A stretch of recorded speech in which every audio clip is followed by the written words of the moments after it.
शोर शराबे यानी ध्वनि प्रदूषण से संबंधित एक महत्वपूर्ण निर्णय सुप्रीम कोर्ट ने दिया था। ये है इनरी ध्वनि प्रदूषण 2005 सुप्रीम कोर्ट। इनरी यानी कि सुप्रीम कोर्ट द्वारा स्वयं संज्ञान लिया गया मामले का। इसमें माननीय सुप्रीम कोर्ट ने अपने निर्धारित किया कि आर्टिकल 21 संविधान के अंतर्गत प्रत्येक व्यक्ति को ध्वनि प्रदूषण रहित शांत वातावरण में जीवन बिताने का हक है, जिसको आर्टिकल 19(1) के तहत कारोबार के अधिकार का प्रयोग करके विफल नहीं किया जा सकता। अर्थात कारोबार के अधिकार की आड़ में व्यक्ति के मूल अधिकार का उल्लंघन नहीं किया जा सकता। आधुनिक समय में ध्वनि प्रदूषण का एक प्रमुख स्रोत है। मानव के स्वास्थ्य पर इसका बहुत गंभीर प्रभाव पड़ता है।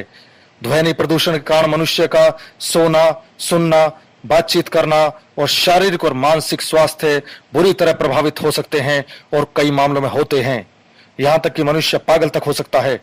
इसलिए सुप्रीम कोर्ट ने आदेश जारी किए। पहला, ध्वनि करने वाले पटाखों के इस्तेमाल पर रात्रि 10 बजे से सुबह 6 बजे तक पूरी रोक रहेगी। दूसरा, लाउड स्पीकर या आवाज करने वाले यंत्रों पर रात्रि 10 बजे से सुबह 6 बजे तक इस्तेमाल पर रोक रहेगी, सिवाय इमरजेंसी के।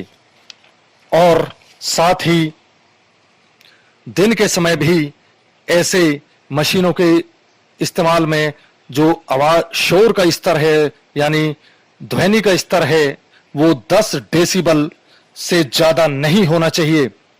तीसरी बात, कारों के जो हॉर्न है उनका इस्तेमाल आवासीय क्षेत्र यानी रेजिडेंशियल एरियाज में नहीं किया जाएगा, सिवाय विशेष हालातों के। चौथे, ध्वनि प्रदूषण हानि के प्रति जन जागरूकता अभियान सरकार और स्थानीय निकाय चलाएंगे और स्कूली शिक्षा पाठ्यक्रम में भी इसे शामिल कर बच्चों को जागरूक किया जाएगा। इन मार्गदर्शक सिद्धांतों में सुप्रीम कोर्ट ने आर्टिकल 141 और 142 संविधान के तहत इन्हें कानून घोषित किया और साथ ही अब निर्धारित किया कि ये जब तक लागू रहेंगे जब तक कि न्यायालय या समुचित विधानमंडल यानी संसद इन पर कानून ना बना दे, अर्थात ध्वनि प्रदूषण पर कानून ना बना दे।